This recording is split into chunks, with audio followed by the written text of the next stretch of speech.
1991, Red Square, Moscow. With the collapse of communism, freedom returns, including the freedom to demonstrate for a return to communism and to the principles of this man, Joseph Stalin, communism's high priest.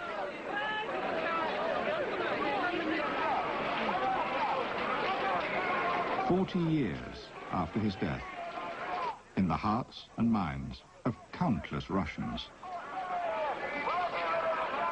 Stalin lives on. So powerful is the myth surrounding him, the myth created by Stalin himself, that many on this day would readily trade their newly won freedoms for a return to the iron-fisted rule of a Stalin-esque dictator. Well, you should see it clearly. Political figures must be judged by the results of their specific political activity. I'll explain myself. In 1953, when Joseph Stalin died, all the world was on its knees to us. Churchill and Roosevelt were crawling on their bellies to our power. Now look what we have today. Under Stalin, the metro was built, and 8 high-rises. The best we have. Everything happened under Stalin. Stalin's technique for shaping the mass consciousness was highly effective, even by the standards of today's Washington myth-makers. It is rooted in the Bolshevik Revolution of 1917. Control of the mass media is key to Bolshevik strategy. The daily press trumpets the promises of Comrade Lenin, the party leader. He pledges land to the peasants, factories to the workers, and a paradise on earth. To dramatize his story, Lenin also mobilizes the arts, welcoming those art activists who will labor for the Bolshevik cause and liquidating those who will not. Lenin's message is that of all revolutions. Kill the fat cats, the establishment, the crybabies. Workers unite for the struggle. This means you. Lenin now focuses his propaganda machine on his most powerful rival, the church. There can be no authority higher than the Bolshevik state. God must go.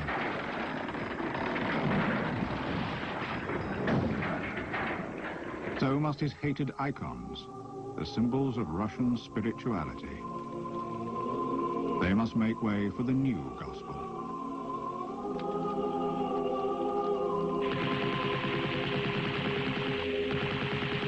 Whatever serves the purpose of the revolution is moral and desirable.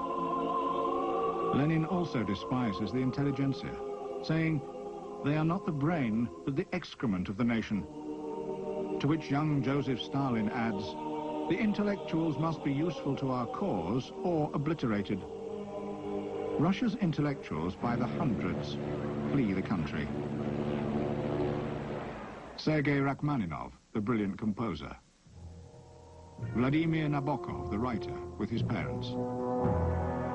Marc Chagall, the painter. He escapes with his wife to Paris and becomes world famous. Before departing Russia, Fyodor Shaliapin, the renowned opera basso, encounters Stalin in the Kremlin and has a premonition. This man Stalin, he says, will blow up the Church of Jesus Christ the Savior as casually as he strolls along in his soft Caucasian boots.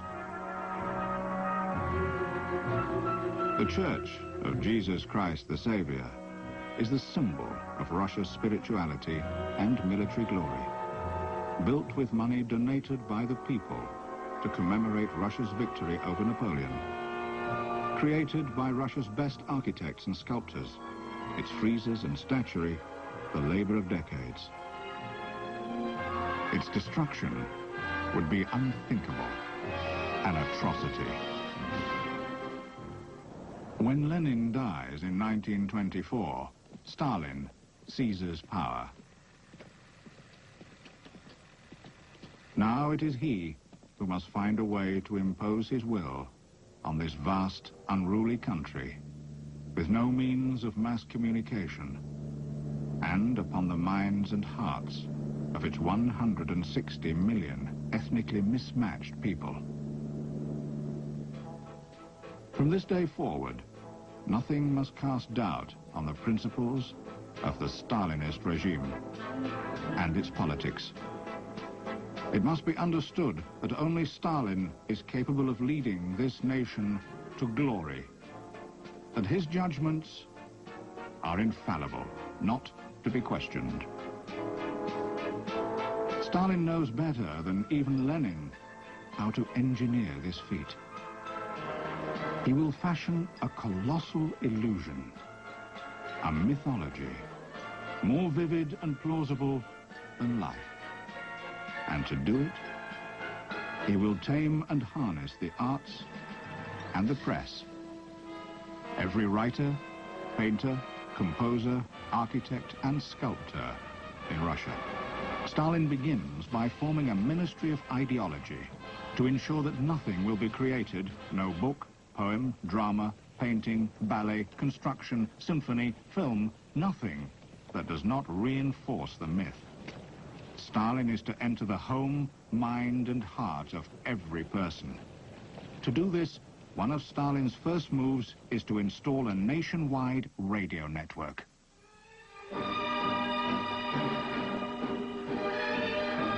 Every backwater village in the land now hears the daily voice of Moscow, eulogizing Stalin and demeaning his enemies. And the day will come when listeners to foreign broadcasts will be shot by order of Stalin. Writer Yuri Karyakin recalls. The radio suddenly appeared in this backward, mute country. These saucer-like receivers informed the people about Soviet victories. It was like a voice from heaven. There was something religious about it, a system of instant notification, unheard of.